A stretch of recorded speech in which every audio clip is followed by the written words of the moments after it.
Good morning बच्चों, नमस्कार प्रातःकालीन। तो बच्चों, आप देख रहे थे पिछली क्लास में आपको हमने पढ़ाना क्या शुरू किया था, पेशी वॉइस कैसे बनाते हैं। और पेशी वॉइस में बच्चों हम कहां करके ठहर गए थे, जरा ध्यान देना मेरी बात पर। एक सेंटेंस मैंने आपको लिखाया था, राम। लिख सकते हो आप दोबारा, क्योंकि बात को मैं यहीं से कंटिन्यू करने वाला हूं। Ram writes a letter. यहां से यहीं से बच्चों अपन क्या इसका तत्व समझेंगे। किसका तत्व? पेशी वॉइस का क्या तत्व है। तत्व से मेरा मतलब ये है कि इसके मूल में क्या है। वो चीज अगर आपकी समझ में आ गई तो फिर आपको भी मात खाओगे नहीं। ऐसे नहीं नियम एक के बाद एक गुरुजी बोलते जा रहे हैं, बच्चे लिखते जा रहे हैं। और सबसे बड़ी बात तो यह है कि अपने समझाने से समझाने वाला ही संतुष्ट नहीं है। समझाने वाला ही जो है वो तो नियम दर नियम समझाते जा रहा है, भाई वो खुद ही जो है पूरी तरह से सेटिस्फाई नहीं है। जैसे साइंस का टीचर जब आपको पढ़ाता है तो जरूर आपको ये कहता होगा कि दाल में विटामिन होती है, ठीक है, दाल में क्या होती है, प्रोटीन होती है। सॉरी, इतना तो मेरे को क्या आता नहीं है, परंतु जितना आता है उतना मैं बता रहा हूँ। दाल में प्रोटीन होती है। अब आज तक मेरे तो ये समझ में नहीं आया कि दाल में प्रोटीन होती है तो क्या उसको फोड़ के अपन दाल को पीसे हैं तो क्या दाल में से कहीं प्रोटीन जो है, भाई प्रोटीन कैसी होती है। अब जैसे मनुष्य के दिल में प्रेम होता है, नफरत होती है, क्रोध होता है, उत्साह होता है, इस प्रकार से अपने विकार होते हैं। तो कहीं प्रोटीन को इस तरीके का विकार तो नहीं है जो ना दिखाई देता है, ना इसका कोई रंग है, ना कोई रूप है। तो अब वो कहता है, जब टीचर पढ़ाते समय कहते हैं कि साहब प्रोटीन है, तो अपन यस में हाँ मिलाते हैं। लेकिन मैं तो आज तक संतुष्ट नहीं हो पाया इस बात से कि दाल में प्रोटीन है। होती होगी, मैं मना भी नहीं कर रहा हूँ, क्योंकि तो साइंस में होती है तो होती है। लेकिन हम इस कॉन्सेप्ट से आज तक क्या नहीं हो पाए, सेटिस्फाई नहीं हो पाए। तो अपने यहाँ जो है चीजें बच्चों, पेशी वो ऐसी चीज आपको कभी नहीं समझाऊंगा मैं। हवा में उड़ने वाली बातें नहीं बताऊंगा मैं। प्रोटीन हो मान लो, अब मान लो। दूसरी बात आपको एक पता और है, घी जो होता है सुना उसमें वसा होता है, तो मान लो। मानने की चीजें हैं ये मानना पड़ता है आपको, क्योंकि भाई देखो दिल तो मान नहीं रहा है, आज भी नहीं मान रहा हमारा तो।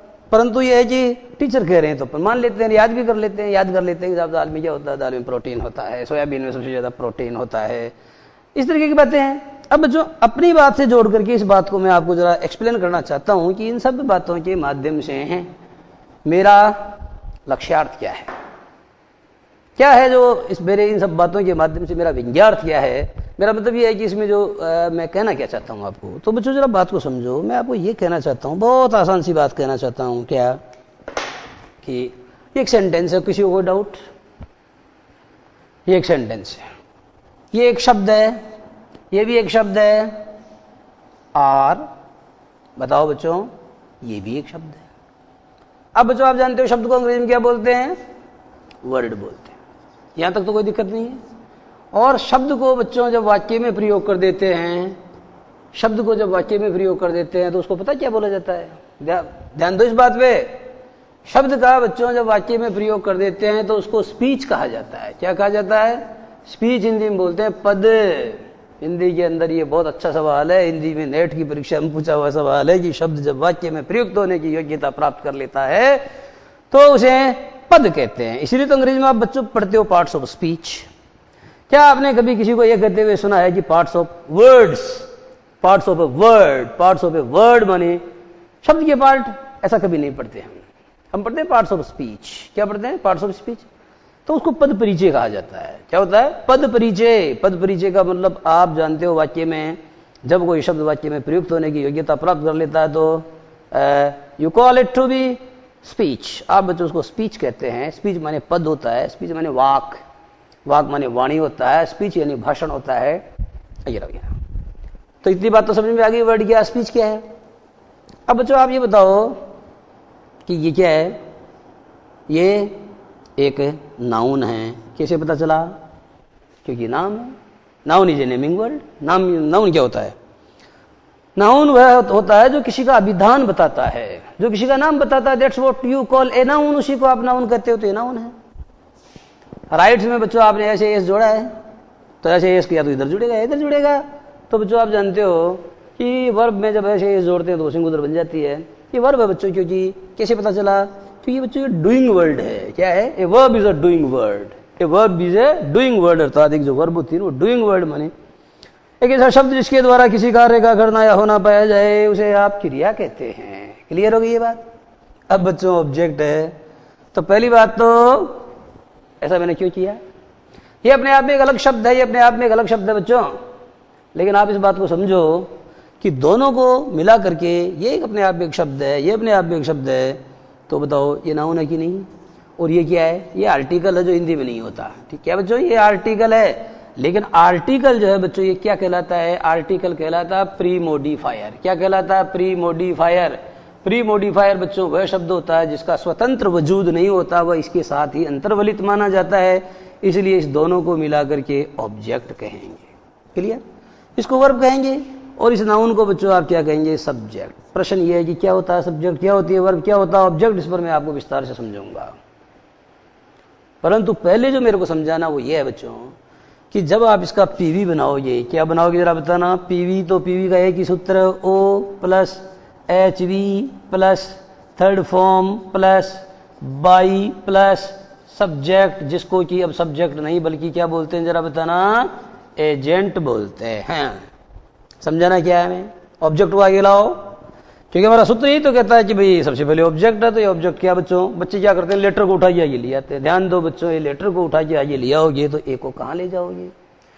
यदि किसी नाउन के ठीक पहले किसी डिटर्मिनर का प्रयोग हुआ है, या किसी आर्टिकल का प्रयोग हुआ है, या किसी पजेसिव का प्रयोग हुआ है, या किसी एडजेक्टिव का प्रयोग हुआ है, तो all these are categorized or all these fall in the category of pre-modifiers।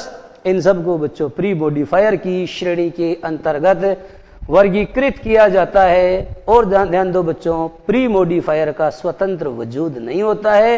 A pre modifier has no independent entity. Entity माने अस्मिता या अस्तित्व नहीं होता। इतनी बात समझ में आ गई है? अगर इतनी बात समझ में आ गई है तो बच्चों बताओ इसमें प्लीज पुट द वैल्यूज, तो आप क्या करोगे? इस जगह आप लिखोगे ए लेटर। बोलो कोई समस्या यहां तक? अब बच्चों आपको मैंने कही दिया है ये टेंस कौन सा है? प्रेजेंट सिंपल है। प्रेजेंट सिंपल टेंस का जब पीवी बनाते हैं तो समझाया जा चुका उससे। ठीक है, ये वाला टेंस माने प्रेजेंट कंटिन्यूअस की एच वी यानी एम आर लगेगी, तो एम तो लग नहीं सकती क्योंकि एम तो आई के साथ लगती है, आर लग नहीं सकती क्योंकि आर तो हमेशा प्लूरल के साथ लगती है। तो बच्चों क्या है? ए लेटर के साथ इज का प्रयोग होगा। कोई समस्या है यहां तक? अब जरा वर्ब की थर्ड फॉर्म बताओ, तो राइट की थर्ड फॉर्म बच्चों याद करनी पड़ेगी, क्योंकि कई बच्चे क्या करते हैं? राइट, राइटेड, राइटेड, ऐसे नहीं करना है। ये सच है कि अंग्रेजी की अधिकांश वर्ब्स की जब सेकंड और थर्ड फॉर्म बनाते हैं तो उनके अंत में डी आई डी ही जुड़ता है, ये सच है। लेकिन इसके अलावा बच्चों कुछ एक क्रियाएं ऐसी भी होती है जिनमें क्या होता है? ऐसा नहीं होता है, उनमें सेकंड फॉर्म अलग होती है, थर्ड अलग होती है। तो ऐसी ज्यादा से कितनी है? हालांकि मैंने कभी काउंटिंग तो नहीं की है, पर मैं इतना आपको दावे के साथ कह सकता हूं कि जो बच्चा कम से कम 100 फॉर्म्स ऑफ द वर्ब्स को याद कर लेता है। इरेगुलर का मतलब फर्स्ट फॉर्म क्या है? जैसे बी वर्ब की फर्स्ट फॉर्म क्या होती है? बी वर्ब की first form is am are होती है। सेकंड फॉर्म क्या होती है? वाज या वर होती है। थर्ड फॉर्म क्या होती है? बीन होती है। फोर्थ फॉर्म क्या होती है? बीइंग होती है। B I N G being होती है। तो बच्चों आप मेरी बात को समझो, बी जो है अंग्रेजी क्या है? Most irregular form of the verb. जैसे डू है तो डू की क्या होगी? डू की डिड होगी सेकंड, फिर थर्ड क्या होगी? डन होगी, फिर डूइंग होगी फोर्थ, और फिर जो फिफ्थ है बच्चों वो कौन सी होगी? वो डज होगी, डू या डज। तो मेरा कहने का मतलब ये हुआ कि जैसे सिंग, सेंग, संग होता है, राइट, रॉट, रिटन होता है, रन, रैन, रन होता है, बिगिन, बिगेन, बिगन होता है। तो there are certain forms of the verbs. अंग्रेजी में बच्चों कुछ ऐसी फॉर्म्स ऑफ द वर्ब्स होती है विच आर नॉट रेगुलर, जो रेगुलर नहीं होती है, वो ज्यादा से ज्यादा 100 होती है। अगर आपने याद कर लिया तो आपका बेड़ा पार हो जाएगा। अगर आपको 100 फॉर्म्स ऑफ द वर्ब्स याद हो गई बच्चों तो आपकी भी वाह और मेरी भी वाह, और ये मान के चलो कि आपका क्या हो जाएगा? बेड़ा पार हो जाएगा। ठीक है, अब बच्चों आप जरा देखना है, लेटर इज रिटर्न, बाई की जगह बाई रख दो। कोई समस्या यहां तक? कोई समस्या नहीं है। अब आपका राम है ना, इस राम को उठाइए यहां लाओ। अब बच्चों आप ये कहोगे सर ये बात तो आपने पिछली क्लास में भी समझा दी थी, परंतु इतना समय लेने की फिर आवश्यकता क्या पड़ गई?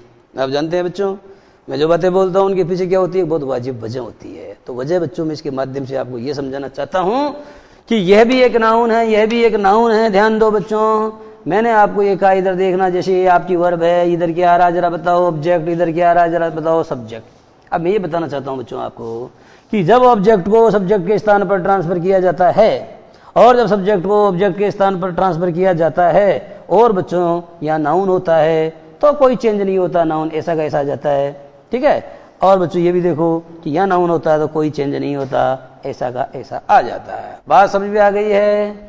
मैंने ये कहा यदि सब्जेक्ट या ऑब्जेक्ट के स्थान पर किसी नाउन का प्रयोग किया गया है तो while changing the sentence into passive voice no change is made, यानी कोई परिवर्तन नहीं किया जाता। राम का क्या करो, राम का रामड तो करने से रहे, ए लेटर का ए लेटर तो करने से रहे। लेकिन बच्चों आप जानते हैं अगर यहाँ आई होता तो आई का मी हो जाता, और बच्चों अगर यहाँ मी होता तो मी का यहाँ आई हो जाता। तो समझाना क्या है? समझाना बच्चों ये है कि एक तो होती है एक्टिव वॉइस और दूसरी क्या होती है? Passive voice. आप जानते हैं बच्चों हिंदी में एक्टिव वॉइस को क्या बोलते हैं? एक्टिव वॉइस का मतलब होता है सब्जेक्टिव वॉइस। क्या बोला बच्चों? ये जो एक्टिव वॉइस है इसको सब्जेक्टिव वॉइस का कह सकते हो, मैंने कर्ता वाच्य, तो वाक्य नहीं वाच्य बोला मैंने, वॉइस को हिंदी में वाच्य कहते हैं। तो बच्चों में बात कहने का ढंग होता है, दैट्स उसी को आप वाच्य कहते हैं। अब मेरी बात समझना, ये जो वाच्य कर्ता वाच्य है ना, इसको बच्चों कर्ता नहीं बोल करके थोड़ा और मुश्किल बनाओ, ऐसे करो। ये हो गया कर्तृवाच्य, यानी कर्तरी बोल दो चाहे कर्ता बोल दो, सौंदर्य बोल दो चाहे सुंदरता बोल दो, कोई अंतर नहीं होता। उसी तरीके से कर्तृ और कर्ता में कोई अंतर नहीं होता, कर्तृ और कर्ता में कोई अंतर नहीं होता, कर्तृ और कर्ता में कोई अंतर। एक शब्द दूसरा आता है एवी, फिर उसके बाद एक शब्द आता है पीवी। क्या बोला बच्चों मैंने? दूसरा पीवी। अब पीवी को क्या बोलोगे बच्चों? पीवी देखो ये सब्जेक्टिव वॉइस है, ये ऑब्जेक्टिव वॉइस है, तो इसको हिंदी में क्या बोलेंगे बच्चों? कर्मवाच्य। अब आप ये कहोगे कि सर एक बात बताओ, आपने कर्ता को तो कर्तृ बना दिया, तो कर्म को क्या बनाओ? ये मेरे बच्चों कर्म को कुछ नहीं बनाऊंगा, कर्म जो है उसको मैं वही रखूंगा। ऐसा मैं क्यों करूंगा? ऐसा मैं इसलिए करूंगा जो ये जो बनाने वाले हैं उन्होंने ऐसा ही किया है। तो बच्चों फिर मैं क्या कर सकता हूं बताओ? मैं तो कुछ नहीं कर सकता हूं, तो वो जैसा है वैसा है। इतना समझ में आ गया? अब मेरे को समझाना यह है बच्चों कि यहां यदि नाउन है और आपको पैसिव वॉइस बनाना है तो नाउन को नो चेंज यानी कोई चेंज नहीं करना, यही तो मैंने समझाया है। लेकिन बच्चों अगर यहां प्रोनाउन है तो प्रॉब्लम है। कैसे? वो ऐसे बच्चों आई को किसी में बदलोगे? मी में बदलोगे। ये आई फर्स्ट पर्सन का सिंगुलर प्रोनाउन है, ये आई फर्स्ट पर्सन का प्लूरल प्रोनाउन है। वी को बच्चों किसी में बदलोगे? अस में बदलोगे।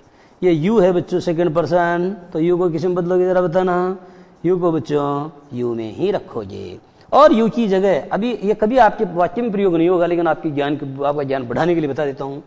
दाऊ है THO यू दाऊ, तो दाऊ को THEE दी में बदलेंगे। ये पोएट्री का शब्द है। This word is not used in spoken और फॉर्मल इंग्लिश। फॉर्मल इंग्लिश के अंदर बच्चों इसका प्रयोग नहीं होता। ये तो खास तौर पे पोएट्री के अंदर शेक्सपियर जैसे विद्वानों ने इसका प्रयोग किया है। और वो शब्द मैं आपको बता रहा हूं तो आपको तो आना चाहिए कि यार आखिरकार आप पढ़ किससे रहे हैं? मुझसे पढ़ रहे हैं, तो आपको पता होना चाहिए कि ये शब्द भी होता है, हालांकि इसका प्रयोग आमतौर पर नहीं होता है।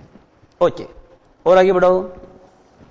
अब बच्चों ये देखो, ये फर्स्ट पर्सन हो गया ना, ये फर्स्ट पर्सन, ये सेकंड पर्सन हो गए दोनों, कोई दिक्कत? अब बच्चों आप ये कहोगे साहब यू तो सिंगुलर के लिए आता तो प्लूरल के लिए क्या आएगा सेकंड में? कई बार समझाया है कि सेकंड में तो सेकंड पर्सन में तो सिंगुलर के लिए भी यू आएगा, प्लूरल के लिए भी यू आएगा। जैसे मान लो मुझे एक बच्चे को कहना है, सुन रहे तो इधर आ, तो मैं तो इंग्लिश में ये कहूंगा कम हियर, ऐसे बोलूंगा उसको, है ना? Come here. चलो मैंने जैसे मान लो यू बोलना है मेरे को, तो मैं कैसे बोलूंगा? तो मैं जैसे मान लो मैंने किसी को बोला कि what did you eat for breakfast? बता रहे तूने नाश्ते में क्या खाया? छोटा है तो। और अगर मान लो थोड़ा छोटा है लेकिन थोड़ा बहुत ठीक ठाक है तो बताओ तुमने नाश्ते में क्या खाया? अब मैंने तू की जगह तुमने का प्रयोग कर दिया ना। अगर मान लो थोड़ा बड़ा है या बराबर का है तो मैं बोलूंगा, उसी का अनुवाद क्या कर दूंगा? बताओ या बताइएगा आपने नाश्ते में क्या खाया। तो मेरे बच्चों ये बताइए आप मुझे, इसमें क्या कर दिया हमने? कुछ नहीं किया। तुम और आप बोला। लेकिन अंग्रेजी में बच्चों ऐसी कोई प्रॉब्लम नहीं है, आपको जो भी बोलना वो ऐसे बोलो। हिंदी में तो एक प्रॉब्लम और, एक वचन कोई बहुवचन बोलते हैं। कैसे? मेरे पिताजी आ गए, तो मेरे पिताजी आ गए, या जैसे मान लो सर आ गए, पढ़ाने वाले सर आ गए, या जैसे मान लो आपको मैंने कहा कि मेरे भाई आ गए। 4-5 नहीं आए लेकिन वो बड़ा है इसलिए आप उसको कह रहे हो मेरे भाई आ गए, तो मेरे पिताजी आ गए। पिताजी तो एक ही है, पर आप बोलो उसको बहुवचन में रहे हैं। तो in order to give regard to somebody, अर्थात किसी व्यक्ति को सम्मान देने की नियत से भी क्या किया जाता है? हिंदी में तो बहुवचन शब्दों का प्रयोग किया जाता है। हिंदी में कुछ शब्द होते ही ऐसे जिनका प्रयोगी बहुवचन में होता है, एक वचन में होता ही नहीं है। जैसे उसके प्राण निकल गए, ऐसे कोई नहीं बोलता है कि उसका प्राण निकल गया। आंखों से आंसू बहने लगे, ऐसे कोई नहीं बोलता कि आंखों से आंसू बहने लगा। मैंने कागज पर हस्ताक्षर कर दिए, ऐसे कोई नहीं बोलता कि मैंने कागज पर हस्ताक्षर कर दिया। भगवान के दर्शन कर लिए, एक के करो चाहे 10 मूर्तियों के करो, लेकिन आप तो बहुवचन में बोलते हो, तो दैट इज समथिंग डिफरेंट। मैं तो दूसरी बात समझाने की कोशिश कर रहा था। ये फर्स्ट पर्सन है, ये सेकंड पर्सन, अब थर्ड पर्सन जरा देखना बच्चों, यही है। अब बताओ ई का क्या बनेगा? हिम बनेगा। और बताओ शी का क्या बनेगा, जरा बताना? हर बनेगा, ठीक है। और इट का क्या बनाना? इट का तो इट ही रहेगा, ये इट हो गया।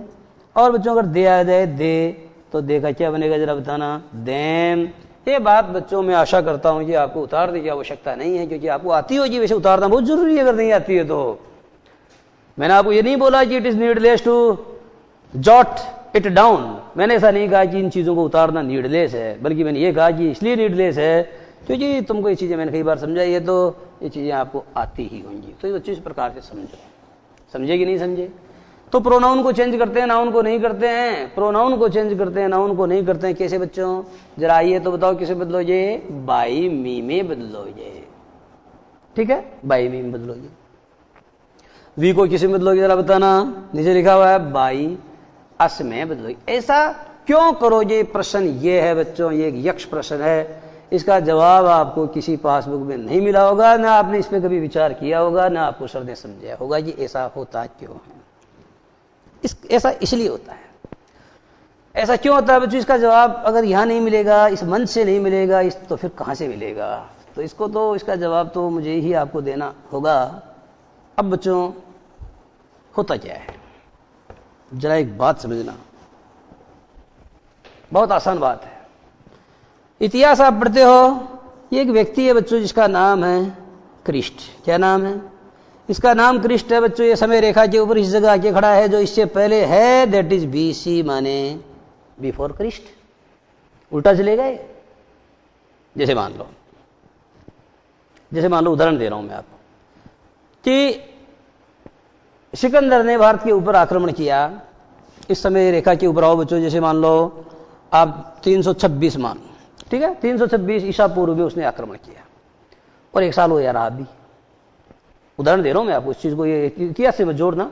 हालांकि ये डेट तो बिल्कुल फैक्ट है, इसमें तो कोई जोड़ भी लेना, लेकिन 1 साल रहा है, 1 महीने रहा है, मुझे पता नहीं है। मैं तो ऐसे अंदाजे से आपको कुछ चीज समझाने के लिए कह रहा हूं। जैसे मान लो बच्चों 1 साल रहा, और भी मान लो 2 साल रहा।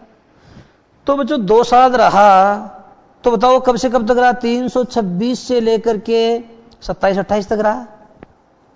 या देखो, एक तो होता है 27 और 28, और एक होता है, जरा इसका इसे एक घटाओ 25, और क्या हो जाएगा? 24।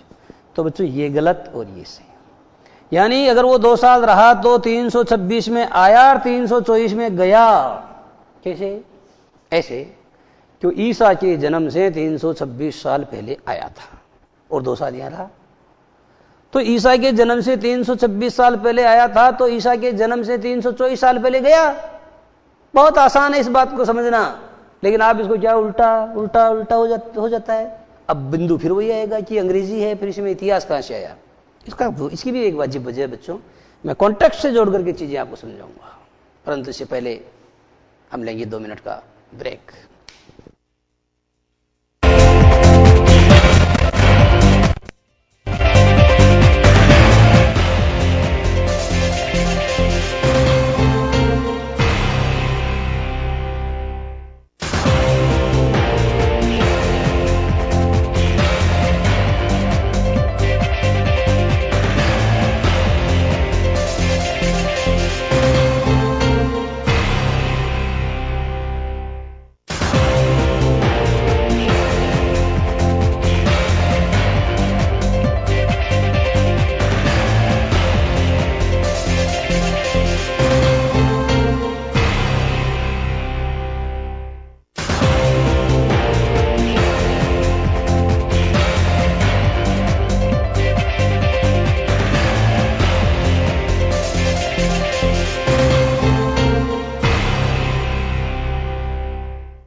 हाँ तो बच्चों देखिए वो क्या कि वो समझा रहे थे हम आपको, क्या समझा रहे थे बच्चों, आपको बीसी के बारे में समझा रहे थे, एडी के बारे में समझा रहे थे। अब देखो एक बात समझना आप, तो समझ में आ गया, इधर से उल्टा चलेगा। जैसे मान लो कोई आदमी जन्मा 350 और 100 साल जिया तो 450, तो ये तो उल्टा ही चलेगा, लेकिन ये उल्टा चलेगा, इसे बच्चों एडी कहते हैं। एडी का मतलब क्या होता है जरा देखना, ANNODOMINI, डोमिनी। इसको बच्चों दामिनी मत पढ़ देना, दामिनी नहीं है डोमिनी, अन्नो डोमिनी। अन्नो डोमिनी का मतलब क्या होता है बच्चों, पहले क्यों, बाद में, after the death of Lord Jesus Christ, Lord Jesus Christ की मृत्यु के बाद। अब बच्चों बात यह थी कि ये बात आपको समझने की आवश्यकता, कैप्टी मिटा रहा हूं और उस बात पे आ रहा हूं जो बात मुझे आपको समझनी है। सीधा सा फंडा है, बहुत सीधी बात है, बात सीधी है और बिल्कुल सच्ची है। ठीक है, बात क्या है बच्चों, बिल्कुल सीधी है और बिल्कुल सच्ची है। तो अपने को बात का पेच उलझाना नहीं है। जीसस क्रिस्ट जो शब्द बच्चों मैंने लिखा था, मैं वहां अब लिख रहा हूं वर्ब। क्या लिख रहा हूं, ध्यान दो, वर्ब के बाद और वर्ब के पहले यदि कोई प्रोनाउन, कौन सा प्रोनाउन, पर्सनल, क्या बोला ध्यान से सुन लेना, वर्ब के बाद और वर्ब के पहले यदि कोई प्रोनाउन, कौन सा प्रोनाउन, पर्सनल आएगा तो सीधा सा नियम है।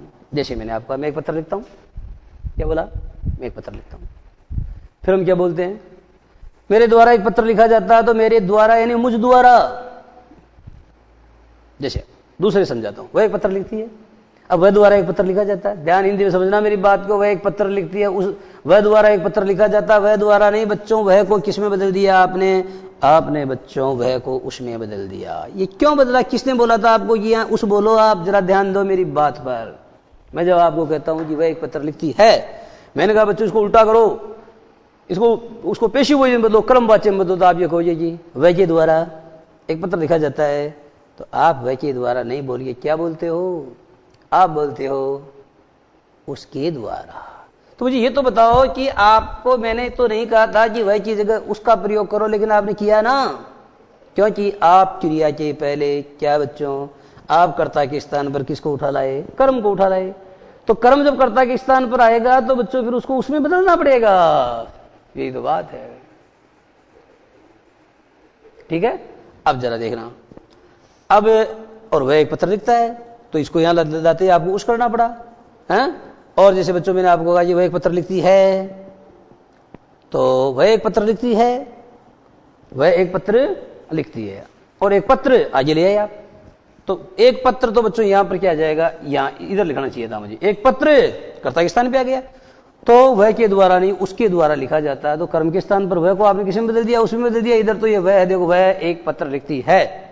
अब आपने लिखा कि एक पत्र यहां लिया है मैं, अब बोलो मैंने क्या बोला, यहां एक पत्र, क्या बोला, एक पत्र, तो एक पत्र, अब क्या चेंज, ये किस में चेंज हो जाएगा, ये बच्चों जो एक पत्र है ना, तो एक पत्र वह के द्वारा नहीं उसके द्वारा लिखा जाता है, तो बताओ परिवर्तन किया कि नहीं किया, तो सीधा सा फंडा है।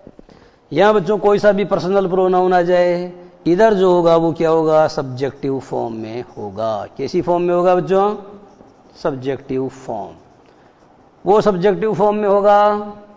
और जो इधर होगा बच्चों वो हमेशा किस में होगा, जरा बताओ, वर्ब के बाद आएगा तो वो ऑब्जेक्टिव फॉर्म में होगा। ये नियम है, इस नियम को समझ लेना, अच्छी तरह बैठा लेना दिमाग।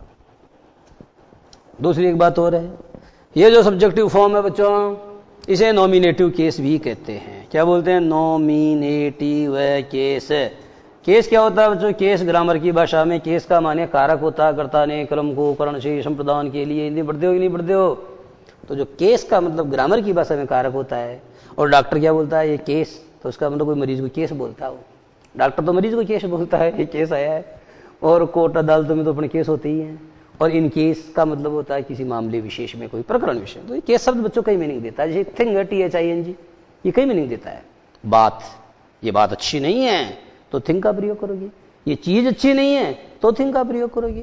तो जो कई जगह इसका प्रयोग करते हैं आप, ठीक है। तो आप जरा देखो, इसको नॉमिनेटिव केस कहते हैं, और इसका दूसरा नाम क्या है, इसे बच्चों अक्यूजेटिव भी कहते हैं। अक्यूजेटिव, ये तो बच्चों पर्यायवाची है, मैं आपका क्या बढ़ा रहा हूं, सिर्फ आपका शब्द ज्ञान बढ़ा रहा हूं।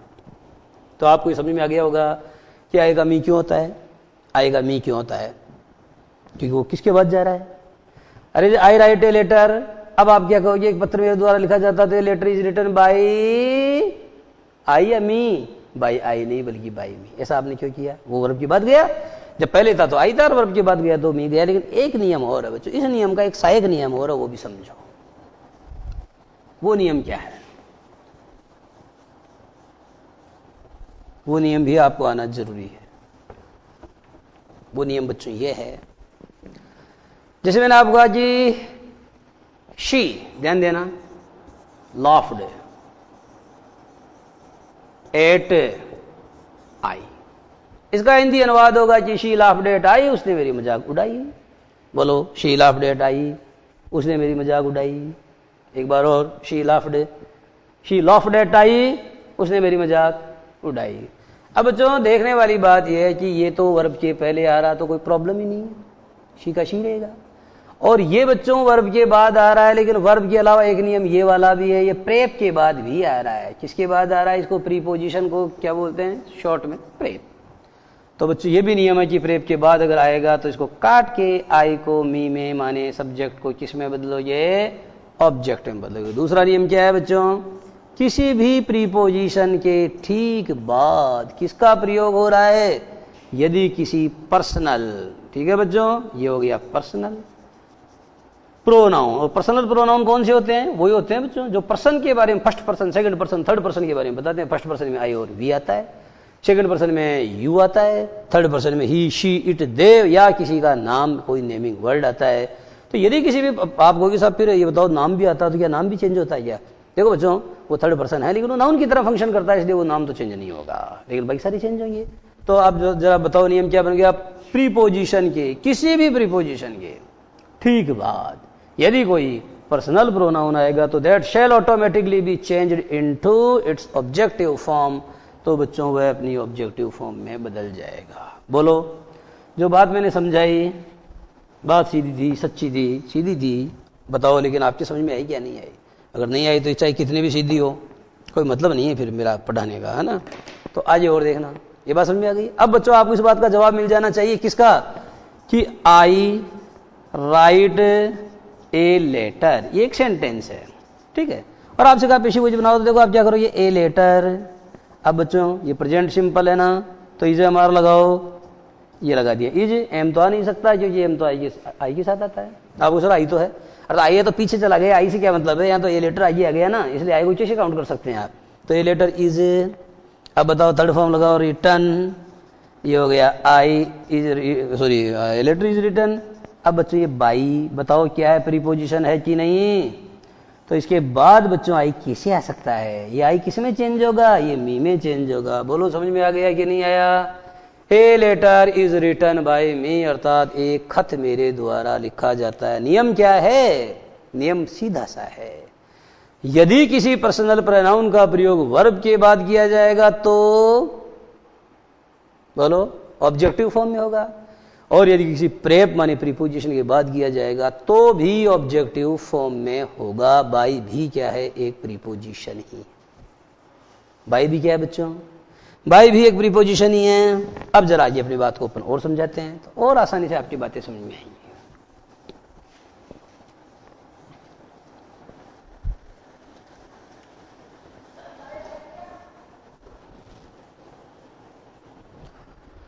तो कोई भी प्रीपोजिशन के बाद यदि कोई पर्सनल प्रोनाउन आएगा तो अपनी ऑब्जेक्टिव फॉर्म में आएगा, और अगर वर्ब के बाद भी पर्सनल प्रोनाउन आएगा तो अपनी ऑब्जेक्टिव फॉर्म में आएगा। यहां तक आशा करता हूं कि आपको किसी प्रकार की कोई समस्या नहीं।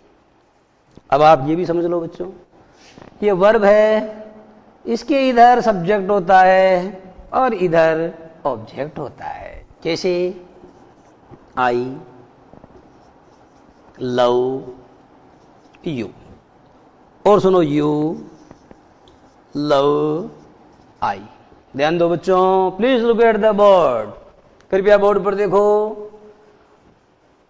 पहला वाला वाक्य है बच्चों, आई सब्जेक्ट, लव वर्ब, और इसके ठीक बाद जो आ रहा है वो क्या है, ऑब्जेक्ट है। तो बताओ ऑब्जेक्ट कहां होता है, वर्ब के बाद होता है, सब्जेक्ट कहां होता है, वर्ब के पहले होता है। अब जरा दूसरा वाक्य देखो, ये लव वर्ब है, तो यू सब्जेक्ट है, जबकि ये यू बच्चों यहां ऑब्जेक्ट था, ये यहां सब्जेक्ट हो गया। क्योंकि कई बार बच्चे मुझसे पूछते हैं कि साहब ये देखो सब्जेक्ट क्या है, यू, और ऑब्जेक्ट क्या है, ये भी यू। अब हमको कैसे पता चलेगा कि ये सब्जेक्ट है या ऑब्जेक्ट है? तो इसका सीधा सा सूत्र क्या है, इसका सीधा सा जो समझने का तरीका वो ये है, if it is place before the verb of the sentence, अगर इसका प्रयोग सेंटेंस की वर्ब के पहले किया जाता है, then it shall be considered to be the subject of the sentence, तो इसको वाक्य का क्या माना जाएगा, सब्जेक्ट माना जाएगा। But if it is placed after the verb, परंतु अगर इसका प्रयोग वर्ब के बाद किया गया है तो it shall be considered to be the object of the sentence, तो इसको उस सेंटेंस का क्या माना जाएगा, ऑब्जेक्ट माना जाएगा। बताओ कितनी सरल बात है।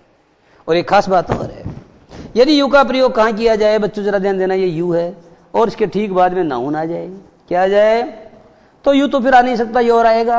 अब प्रश्न यही है क्या है बच्चों, ध्यान दो, अगर उसके ठीक बाद नाउन आ रहा है, नाउन के ठीक पहले ये आ रहा है, तो ये पजेजिव कहलाता है। क्या कहलाता है बच्चों, ये कहलाता है पजेजिव एडजेक्टिव।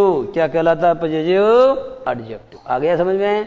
यदि किसी पर्सनल प्रोनाउन के ठीक बाद किसका प्रयोग हुआ है, नाउन का प्रयोग हुआ है, तो पजेजिव एडजेक्टिव कहलाता है। जैसे इंडिया इज माई कंट्री, बताओ माई के ठीक बाद कंट्री आ गया, तो कंट्री के ठीक पहले माई आ गया, तो बताओ माई क्या है, तो अंडरस्टूड है कि माई एक पर्सनल प्रोनाउन है। नहीं, वो तो है पर सब्जेक्ट है कि ऑब्जेक्ट है कि पजेजिव है, तो आपका जवाब होना चाहिए कि एक पजेजिव एडजेक्टिव है। आपका क्या जवाब होना चाहिए, आपका जवाब होना चाहिए कि एक पजेजिव एडजेक्टिव है। तो बच्चों इतनी बात हमने की तो आप एक बात को ये भी समझ लो कि जैसे सब्जेक्ट क्या है, ऑब्जेक्ट क्या है, ये तो जानते हो बच्चों। सब्जेक्ट हमेशा ध्यान दो, हिंदी में कोई भी सेंटेंस जो है ना वो कर्ता, हिंदी अंग्रेजी एक ही बात है, सब्जेक्ट को कर्ता कहते हैं। ये सब्जेक्ट क्या होता है बच्चों, एक बात तो क्या है, ये वर्ब के पहले आता है।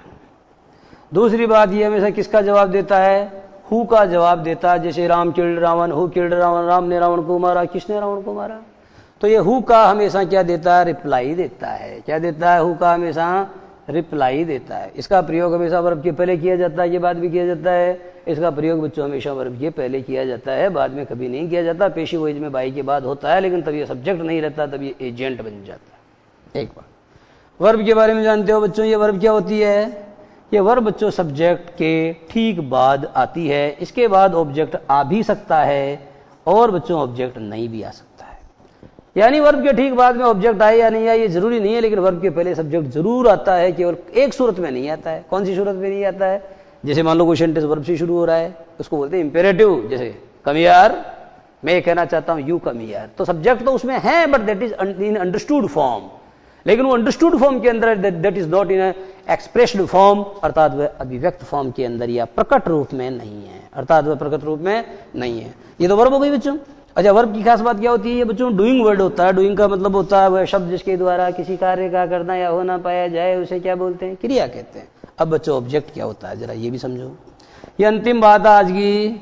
ऑब्जेक्ट बच्चों एक तो वो होता है जो व्हाट का जवाब देता है। क्या बोला मैंने, व्हाट। जैसे मैं अंग्रेजी पढ़ाता हूं, सवाल ये कि मैं व्हाट पढ़ाता हूं, व्हाट डू आई टीच, मैं क्या पढ़ाता हूं। दूसरा बच्चों मैं तुमको पढ़ाता हूं, प्रश्न ये है कि मैं किसको पढ़ाता हूं, whom डू आई टीच, मैं किसको पढ़ाता हूं।